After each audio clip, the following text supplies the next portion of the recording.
امشب در 24 ماشه اروپا بر سر جمهوری اسلامی. دیپلمات‌های غربی از احتمال فعال شدن مکانیزم ماشه از فردا پنجشنبه خبر میدن. سازمان آقای نقدلی، من این توضیح دادم خب قبل از زنگ بزنم اعتراض در مجلس ایران به حضور بازرسان آژانس. وزارت خارجه میگه اونها با اجازه شورای امنیت ملی برگشتن. با افزایش فشار واشنگتن بر بغداد برای جلوگیری از نفوذ تهران، دولت عراق لایحه تقویت هشت شعبی رو پس گرفت. و تهران میگه اسرائیل در اخراج سفیر و دیپلمات‌های ایرانی از استرالیا دست داره. کامبرا میگه این ادعا کاملا بی‌معنیه. از استودیوی ایران اینترنشنال این 24 است با فرداد فرهزاد. بینندگان ایران اینترنشنال در ایران و سراسر جهان سلام و وقت بخیر. رویترز به نقل از 4 دیپلمات غربی میگه ترویکای اروپایی احتمالاً از فردا پنجشنبه روند فعالسازی مکانیزم ماشه را آغاز میکنن، اما امیدوارن تهران ظرف 30 روز تعهداتی در خصوص برنامه هسته‌ایش ارائه کنه که اونها رو قانع کنه که اقدام عملی رو به تحقیق بندازن. همزمان وزارت خارجه آمریکا گفته مارکو روبیو وزیر خارجه این کشور با همتایان فرانسوی، آلمانی و بریتانیاییش درباره برنامه هسته ایران گفتگو کرده. در این دیدار بر جلوگیری از دستیابی ایران به سلاح هسته‌ای تاکید شده. در عین حال در تهران بازرسان آژانس بین‌المللی انرژی اتمی بعد از 2 ماه بار دیگه به ایران برگشتند. بعضی نمایندگان مجلس با انتقاد شدید از این اقدام تهدید کردند علیه مسعود پزشکیان اعلام جرم می‌کنند. عباس عراقچی گفته بازگشت بازرسان آژانس با تصمیم شورای عالی امنیت ملی انجام شده. همکارم سمیرا قرایی از وزارت خارجه آمریکا به ما پیوسته. سمیرا، به نظر میرسه دیگه ساعت چندانی تا فعال شدن مکانیزم ماشه باقی نمونده، اما ظاهراً یک فرصت 30 روزه ایران خواهد داشت برای شاید تغییر بعضی از رویکرداش. فرداد، فرصت 30 روزه رو بر اساس اون چیزی که در این فرایند فعال کردن مکانیزم ماشه تعیین شده جمهوری اسلامی خواهد داشت. به این معنا نیست که اروپایی‌ها یک فرصت 30 روزه دیگر افزون بر آنچه که پیش از این داده بودند بخوان به جمهوری اسلامی بدن. ما پیش از این فکر می‌کردیم که روز جمعه بخواد این فرایند فعالسازی مکانیزم ماشه به جریان بیفته، به این خاطر که این ضرب الاجلی که کشور اروپایی به جمهوری اسلامی داده بودند تا پایان ماه اوت بود. آخرین روز ماه اوت روز یکشنبه است و از اونجایی که فعال کردن مکانیزم ماشه، اگرچه که ما به عنوان یک اکت و فعالیت سیاسی داریم و ازش صحبت می‌کنیم، اما در مجموع فرایند اداری است و روز شنبه و یکشنبه برای این کشورها امکان ثبت چنین چیزی، چنین خواسته‌ای در شورای امنیت سازمان ملل متحد وجود نداره. انتظار می‌رفت که روز جمعه بخوان این کار را انجام بدن. روز دوشنبه هم محال بود فرداد که این کار رو بخوان انجام بدن، به این خاطر که اگر دوشنبه فعال می‌کردن 30 روز بعد از اون میشد در اولین روزی که روسیه ریاست دوره شورای امنیت سازمان ملل متحد رو بر عهده میگرفت و کشور اروپایی نمیخواستن به هیچ عنوان که این پروسه همزمان بشه با ریاست روسیه. در نتیجه روز جمعه راجبش زیاد صحبت میشد تا اینکه امروز رویترز آمد به نقل از منابع آگاه گفت که از فردا، یعنی از پنجشنبه، این فرایند رو آغاز خواهند کرد. همین پنجشنبه و جمعه فرایند انجام خواهد شد. این ثبت خواهد شد. در واقع فرایند بردن شکایت به کمیسیون حل اختلاف و اینها نیست. اگر یادمون باشه یک قطعنامه‌ای رو آمدند کشورهای عضو شورای حکام دادند، گفتند که جمهوری اسلامی به تعهدات هسته‌ای پایبند نبوده. در واقع عدم پایبندی جمهوری اسلامی مدت‌هاست پیش از جنگ 12 روزه اثبات شده. نامه رو شورای حکام اون زمان به شورای امنیت سازمان ملل متحد فرستاده بود. اینها یک کار اداری رو پنجشنبه و جمعه کشور اروپایی بعد انجام بدن. وارد یک پروسه 30 روزه خواهیم شد که در اون 30 روز یکی از کشورهای طرف برجام یا یکی از اعضای شورای امنیت باید بیاد بگه که نه، آنچه شما دارید میگید اشتباهه. شما میگید جمهوری اسلامی پایبندی نداشته به برجام، اشتباه میکنید، پایبندی داشته به برجام، و بعد بتونه اون رو ثابت بکنه و رأی بگیره. این 30 روز در واقع برای یک چنین فرایندی هست، اما جمهوری اسلامی این 30 روز فرصت داره که بخواد یک حسن نیتی نشون بده، یک همکاری انجام بده، مشخصا حالا چه با آژانس، به این خاطر که با مذاکره با ایالات متحده میدونیم به این راحتی اتفاق نخواهد افتاد. آقای گروسی هم که الان اینجا در واشنگتن هست امروز گفته که ایالات متحده وارد هیچ گونه مذاکره با جمهوری اسلامی نخواهد شد. یکی از خواستهای اروپایی‌ها این بود که جمهوری اسلامی با آمریکا صحبت بکنه. خب اون رو که به نظر میرسه در این مرحله باید فراموش بکنیم. میمونه همکاری با آژانس که تحولاتی هم داریم میبینیم. بازرسان آژانس داره گفته میشه، دیروز امواج نیوز منتشر کرد، دیشب هم در صحبتی که با هم میکردیم من بهش اشاره کردم که بازرس آژانس وارد ایران شده، درگیری‌های هم داخلی آغاز شده، درگیری‌ها انتظارش میرفت، چون مجلس شورای اسلامی میگه که هیچ گونه بازرسی حق نداره بیاد، هیچ گونه همکاری نباید انجام بشه. مکلف کردن دولت پزشکیان رو، اما الان داریم میبینیم که به هر حال تعاملی داره انجام میشه و آقای عراقچی وزیر خارجه میگه که این از عهده ما خارجه و این تصمیم رو داره علی لاریجانی و شورای عالی امنیت ملی میگیره. آقای پزشکیان هم همین رو امروز گفته و گفته که این بازرسان که آمدند، تصدیق میکنم آقای عراقچی این رو گفته که اینها که آمدند زیر نظر شورای عالی امنیت ملی آمدند و فقط برای نیروگاه اتمی بوشهر آمدند. پیشتر خود عراقچی گفته بود که برای تعویض سوخت اونجا نیازه که بازرس آژانس داشته باشیم. اما در رابطه با تأسیسات مناقشه برانگیز هسته‌ای که مسئله است برای اروپایی‌ها، اون همچنان مجهوله. اونجا همچنان بازرس آژانس نتونسته بره. بلومبرگ من ساعتی پیش می‌دیدم که گزارش رو منتشر کرده به نقل از دیپلمات‌های آگاه که هفته پیش با بلومبرگ صحبت کردند. اونها میگند که مشاور ارشد گروسی تلاش کرده که از جمهوری اسلامی قولی بگیره که بازرس آژانس برگرده، اون نتونسته چنین قولی رو بگیره. این آخرین چیزیه که بلومبرگ منتشر کرده بود. پس این حضوری که الان بازرسا در ایران دارند مربوط به بوشهر هست، مربوط به تأسیسات مناقشه برانگیز نیست، اما یک گام مثبت در جهت همکاری‌های جمهوری اسلامی با آژانس. آقای گروسی رو هم اشاره کردم که اینجا در ایالات متحده است. اینجا واشنگتن امروز تحولات دیپلماتیک درش فردا زیاد بوده. همین آقای گروسی که اینجاست با آقای روبیو دیدار کرده، با آقای ویتکاف دیدار کرده، راجع به برنامه هسته‌ای جمهوری اسلامی با هم صحبت کردند. کاملا هماهنگی‌ها داره با هم انجام میشه. از اون ور روبیو با سه تا همتای اروپایی خودش راجع به ایران صحبت کرده. از طرفی در بحث غزه ما داریم میشنویم که آقای کوشنر امروز اینجا با تونی بلر نخست وزیر سابق بریتانیا و آقای درمر که وزیر امور استراتژیک اسرائیل، اونها هم اینجا در کاخ سفید دور هم جمع شدن، راجع به غزه صحبت کردن که قطعا انتظار میره در بحث‌های اونها هم راجع به مسائل مربوط به ایران بحث و گفتگوهای شده باشه. ممنونم از تو. سمیرا قرایی، خبرنگار ما در وزارت خارجه آمریکا.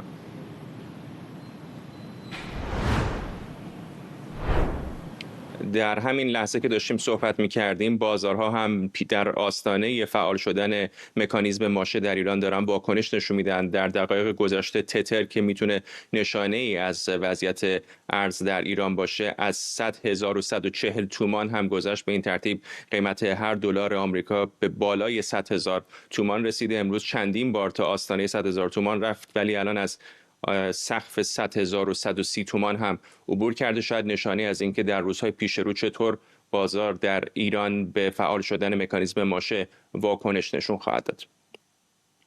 سارا بازوبندی، کارشناس اقتصاد از هامبورگ، و علیرضا نامور حقیقی، تحلیلگر سیاسی از تورنتو به ما پیوستند. با آقای نامور حقیقی شروع می‌کنم. به نظر میرسه که دیگه راه بازگشتی باقی نمانده. آقای نامور حقیقی، مکانیزم ماشه تا چند ساعت دیگه احتمالاً فعال خواهد شد.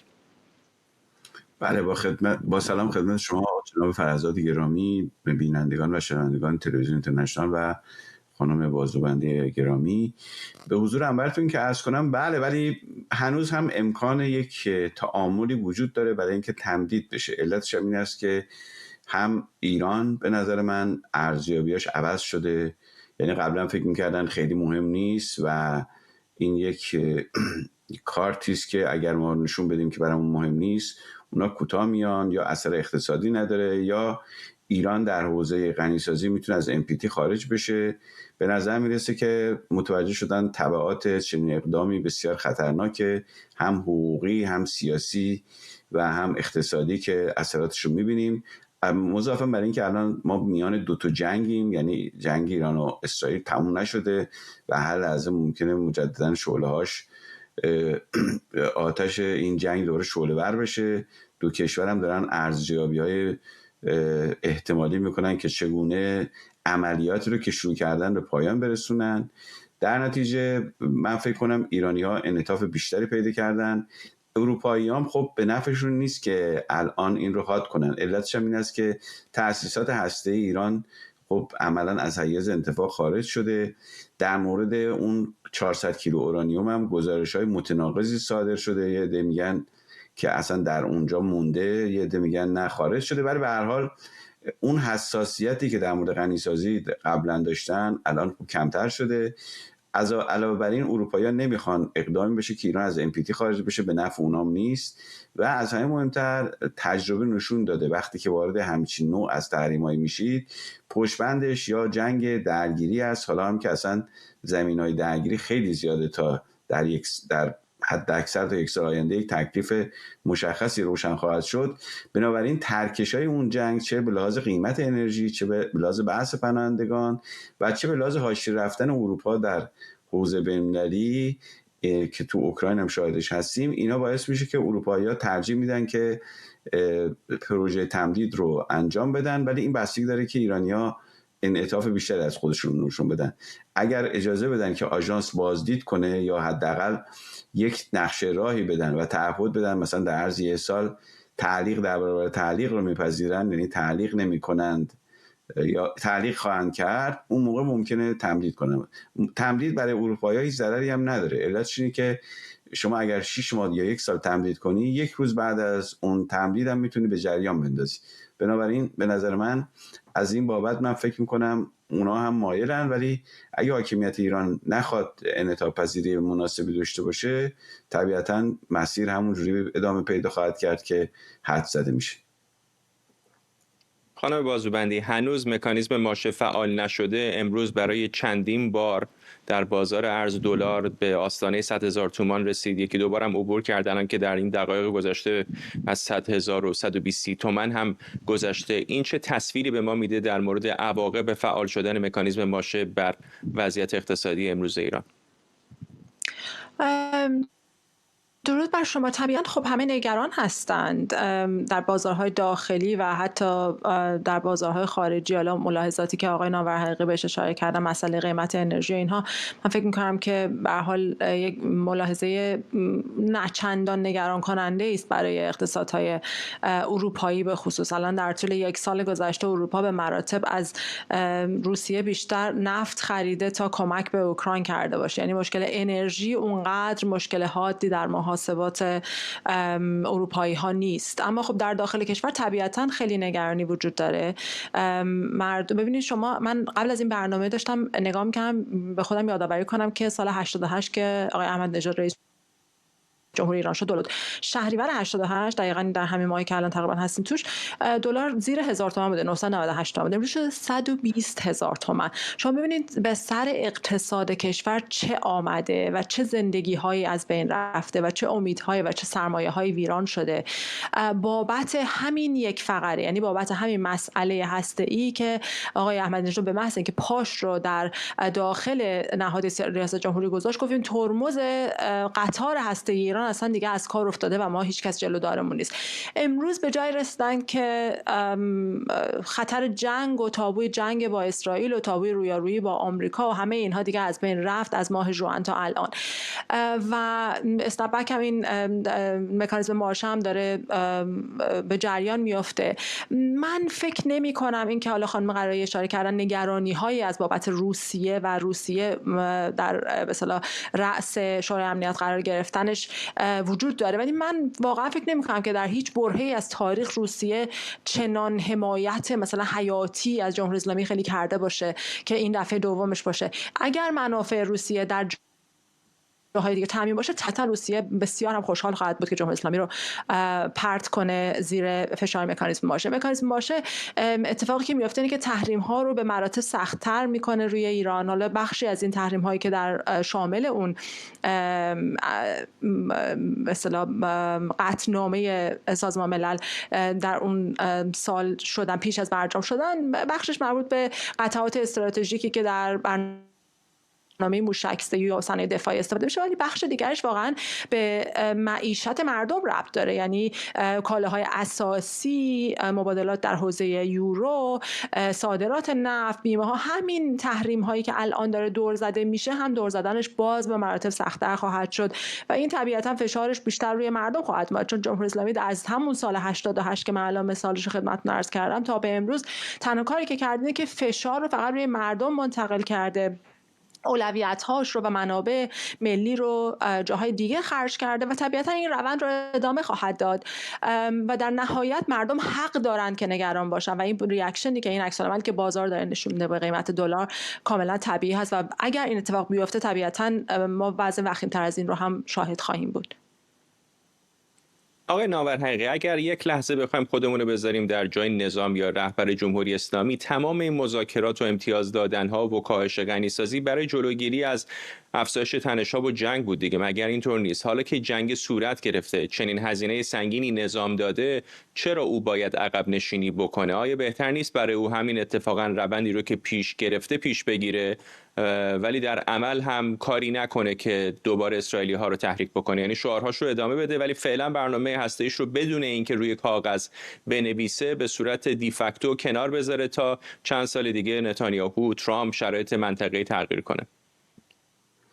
بله، من اولی توضیح بدم در مورد بحث انرژی که خانم بازوبندی فرمودن. من گفتم اگر مکانیزم ماشه کشیده بشه و بعد درگیری‌های ایران و اسرائیل منجر به جنگ بشه و وارد جنگ همه جانبه بشه، طبیعتاً رو قیمت انرژی تاثیر خواهد گذاشت. یعنی اگر جنگ بره به جنگ بازی مرگ که ایران تمام منابع رو بزنه، منابع انرژی منطقه رو بزنه، آمریکایی‌ها بیان بزنن، قطعاً روی قیمت انرژی تاثیر خواهد گذاشت. ولی در حالتی که خیلی محدود باشه، بسته باشه، بله. ولی در موقعی که جنگ همه جانبه بشه که احتمال این درگیری مجدد منجر به یک درگیری گسترده خواهد شد خیلی زیاد.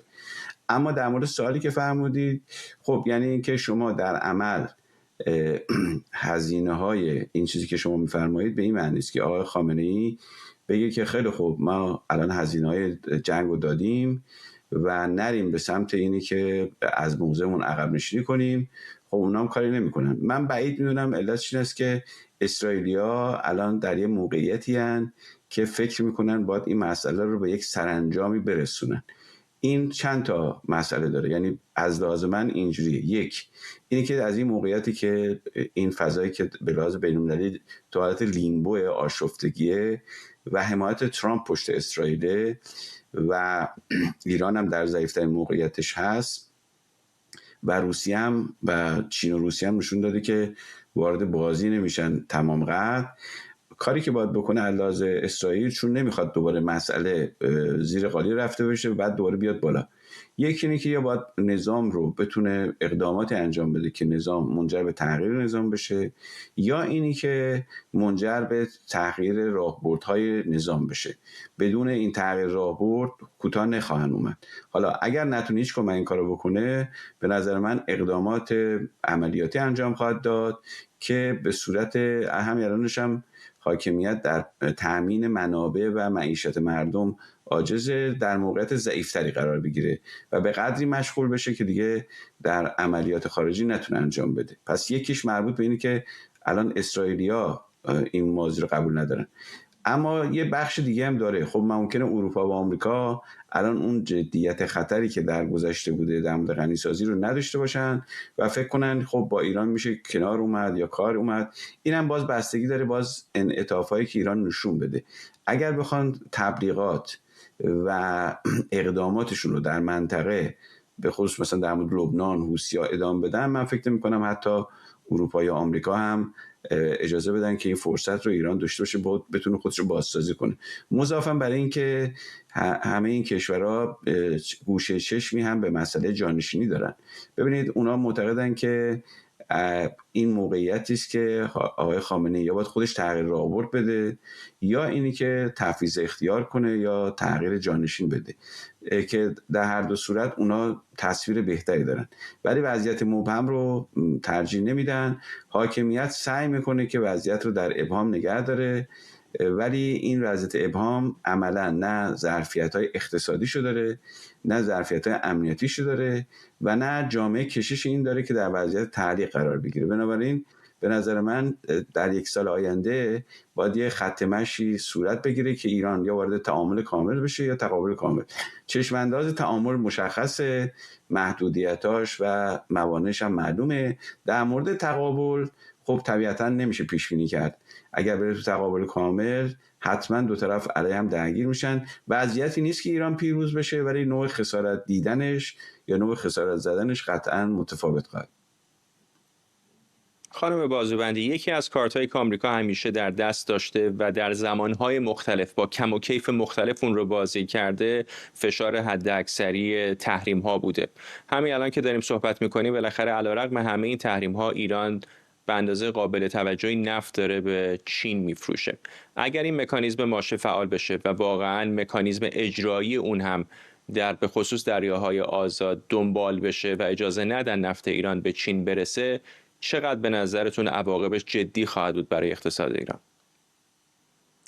ببینین، نفتی که الان ایران به چین میفروشه به یه سری پالایشگاه میفروشه. اینا به انگلیسی بهش میگن تی پات ریفاینری، یعنی پالایشگاه‌های قوری چایی.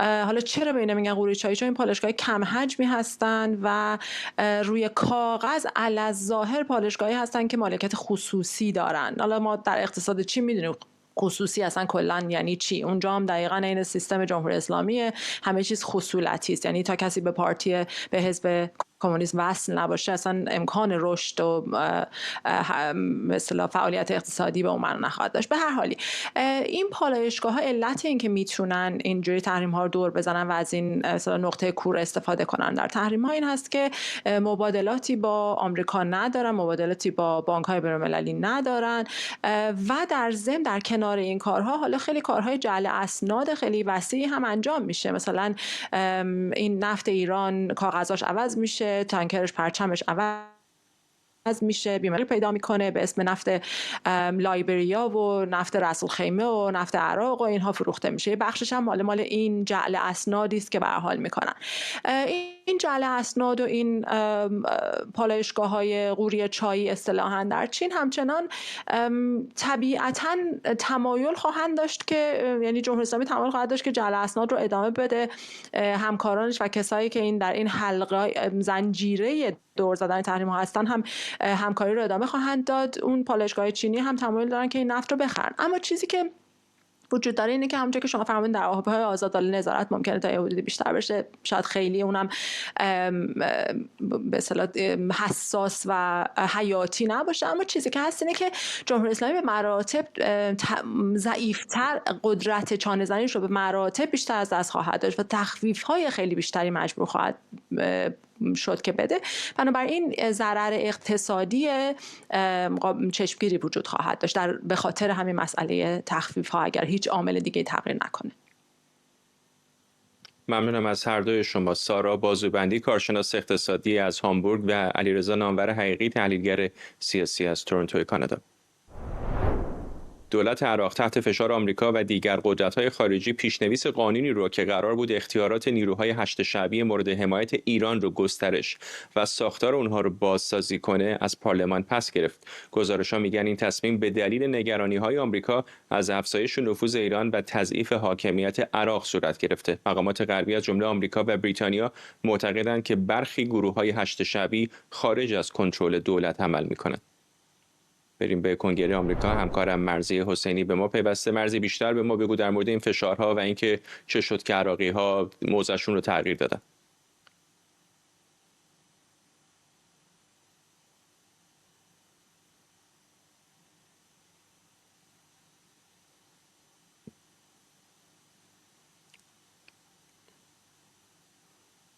مرضی، متاسفانه صدای شما رو نداریم. مطمئن نیستم که ارتباط از سمت شما یا از سمت ما مشکل داره. اگر بتونیم در ادامه به تو باز میگردیم. اما فعلا میتونیم بریم سراغ تروسکه صادقی، روزنامه نگار از پاریس. خانم صادقی، این رو از شما بپرسم از منظر تحلیلی چه اتفاقی افتاد که عراقی ها حاضر شدن تغییر موضع بدن؟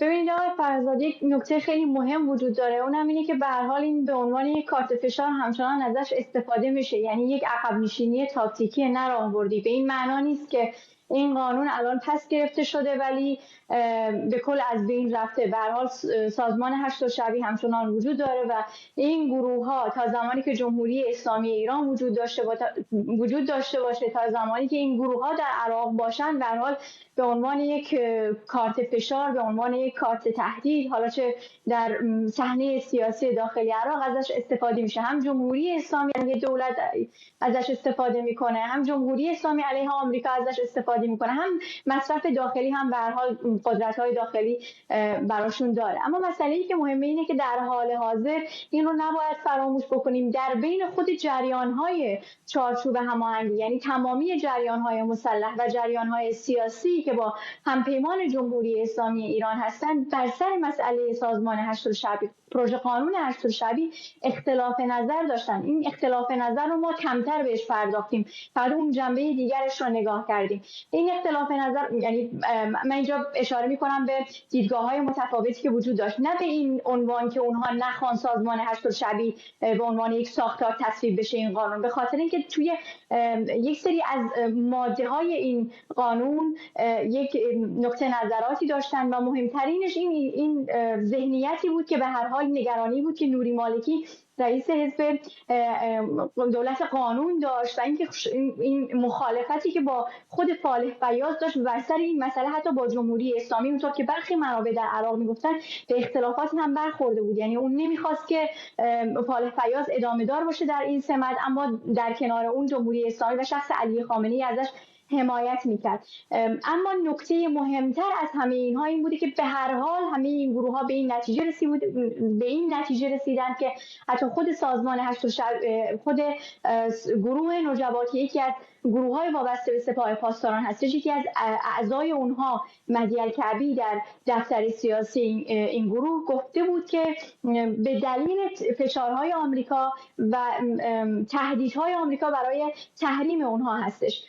این اظهارات در زمانی بیان شده که 2 روز پیش هم آقای فرزاد محمود المشهدانی رئیس پارلمان عراق گفته بود که آمریکا و اسرائیل هر دو کشور به طور جداگانه هم دولت عراق و برخی جریان‌های سیاسی رو تهدید کرده بودند که نباید این قانون تصویب بشه، چرا که تحریم‌های فلج کننده در انتظار اونها هست. و برخی گزارش‌ها هم در داخل عراق در روزهای گذشته منتشر شده بود در رابطه با اینکه آمریکا داره آماده میشه این عقب نشینی‌هایی که بلافاصله داره انجام میشه برای این هستش که شروع بکنن به حمله کردن به گروه‌های مختلف یا در حال پایگاه‌های سازمان هشت شعبی. ولی خب به هر حال این رو فراموش نکنیم که این مجموعه غولاسایی که کماکان جمهوری اسلامی ایران داره ازش حمایت میکنه به هیچ عنوان به این معنا نیست که از بین رفته یا این پروژه قانون از بین رفته تماما یا لغو شده یا ازش صرف نظر کردن. همچنان وجود داره و امکان داره بعد از انتخابات مجددا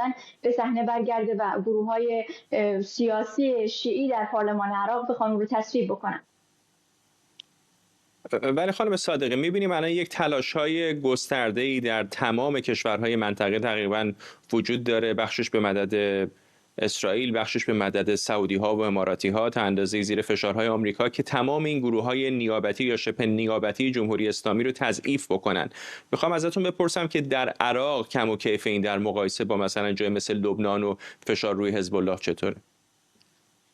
ما سفر لاریجانی رو داشتیم که چقدر واکنش‌های زیادی داشت و در هر حال اطلاعاتی که ما داشتیم اختصاصی از بغداد، محور اصلی گفتگوهای لاریجانی با مقامات عراقی در همین رابطه بود. به هیچ عنوان نباید اجازه خلع سلاح گروه‌های مسلح داده باشه. ما میدونیم که بله، همونطور که شما فرمودید، از زمانی که دونالد ترامپ آغاز به کار کرده این به عنوان یعنی یک فشار چند برابر شده از سوی کابینه ترامپ به دولت عراق که باید این گروه‌ها رو خلع سلاح بکنن.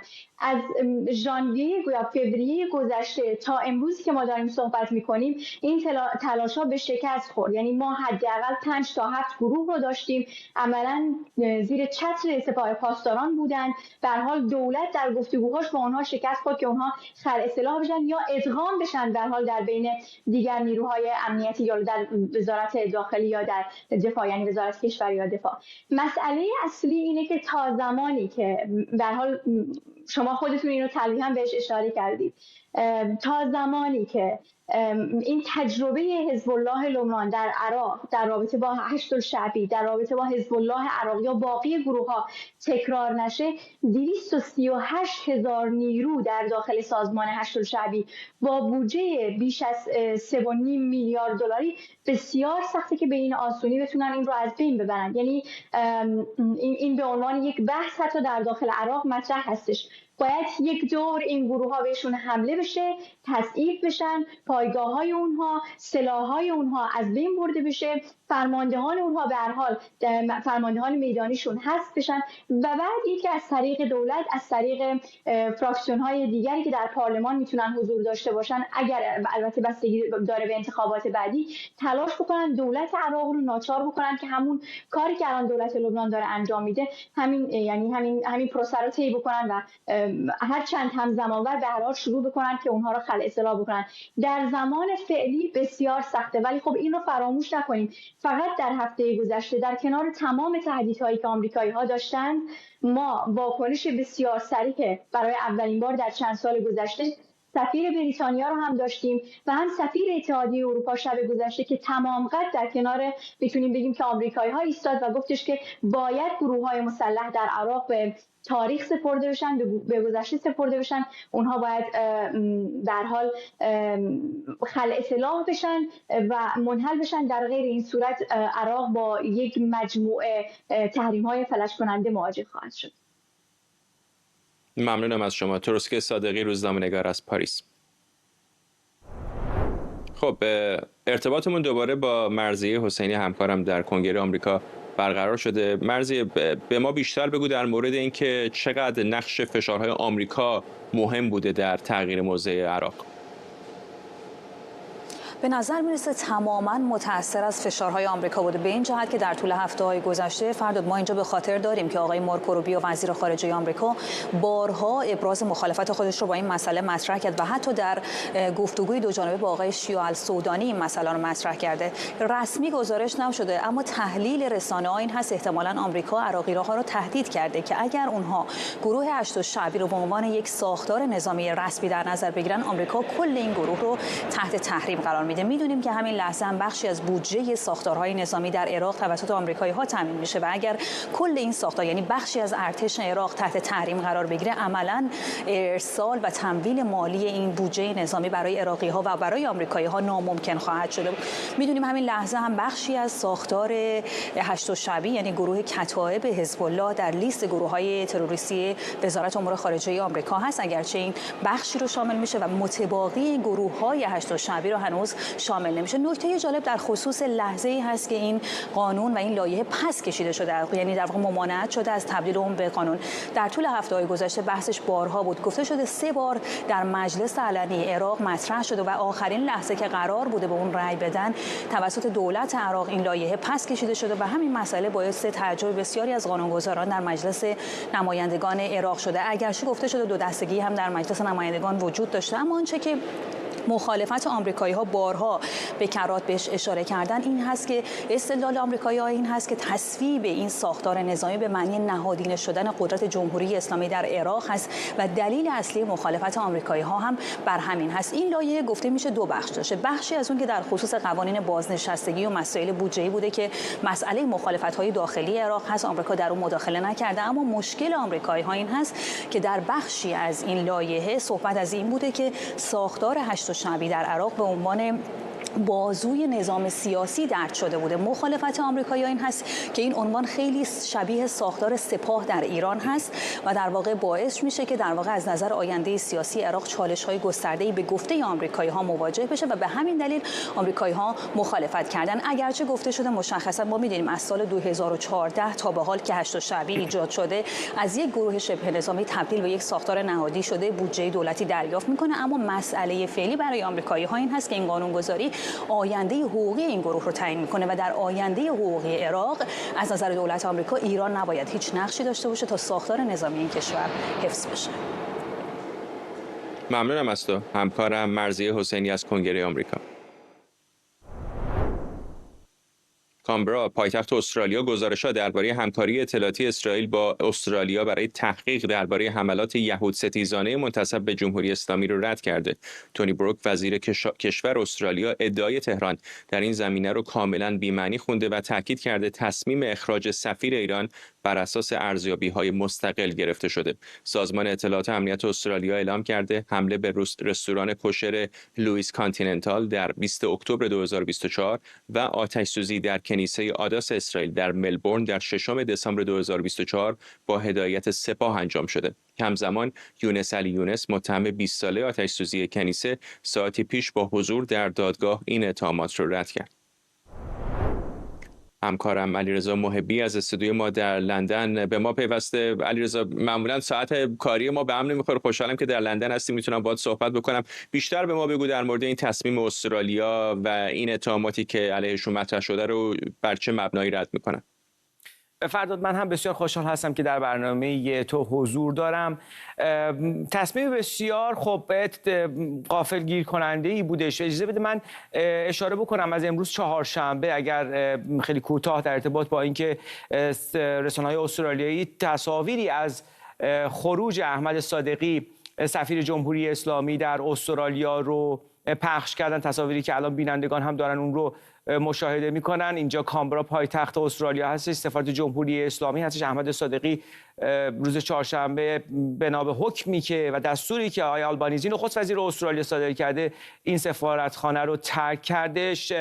دیگر دیپلمات‌های جمهوری اسلامی هم نیمه شب با استفاده از تاریکی شب کامبرا پایتخت استرالیا رو ترک کردن. تصاویر دیگری هم منتشر شده، اونها کارتون‌های خالی رو آماده کردن در نزدیکی منزل سفیر جمهوری اسلامی که وسایل خارج کنن و خارج بشن از استرالیا. و کسی بود که هم ورودش به استرالیا حاشیه ساز بود در سال 2023 و خب با اعتراض گسترده ایرانیان مقیم استرالیا آن زمان روبرو شد در فرودگاه و بسیار اعتراض گسترده کردن و هم خروجش به آبروریزی دیپلماتیک برای جمهوری اسلامی منجر شد. اما فرداد، همونطور که تو هم اشاره کردید، داره ابعاد پرونده مربوط به نقش جمهوری اسلامی در حملات ضد یهودی، دست کم 2 حمله در شهرهای سیدنی و ملبورن استرالیا فاش میشه.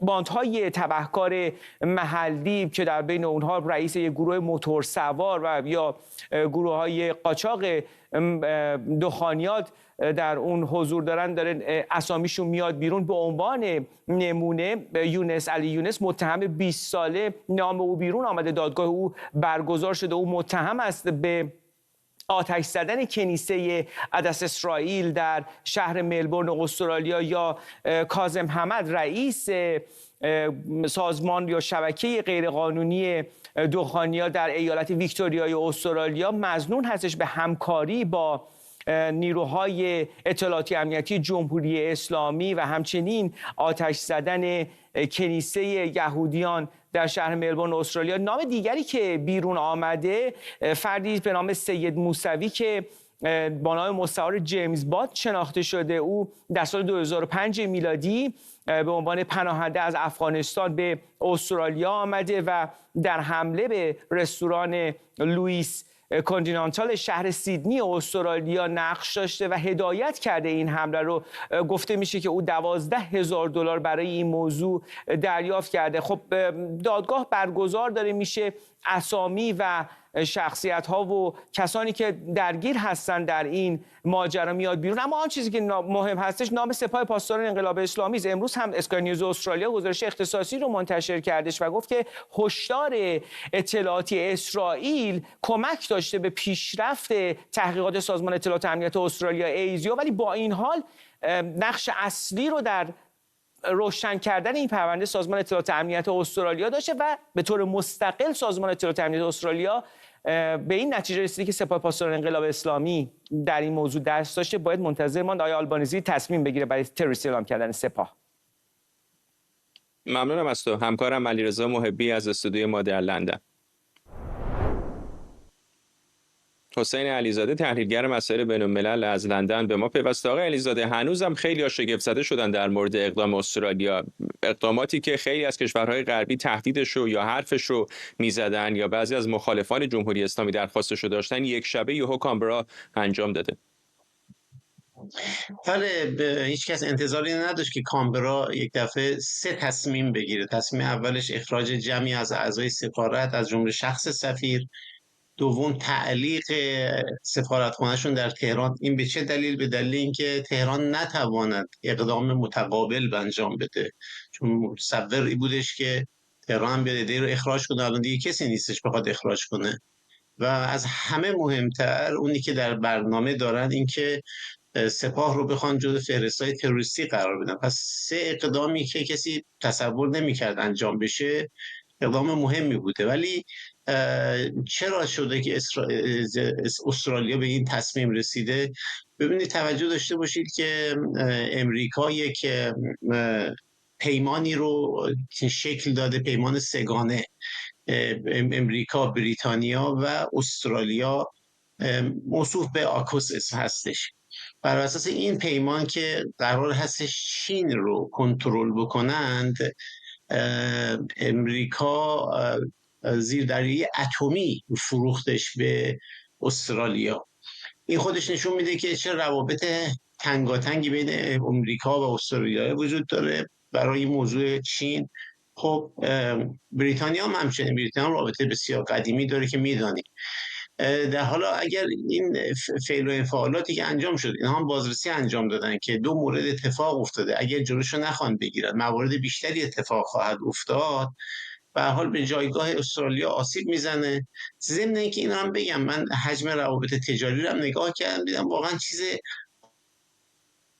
ملاحظه‌ای نیست بین این 2 کشوری که کشور مهمی هستن، از نظر میتوانن حجم روابطشون به میلیاردها برسه.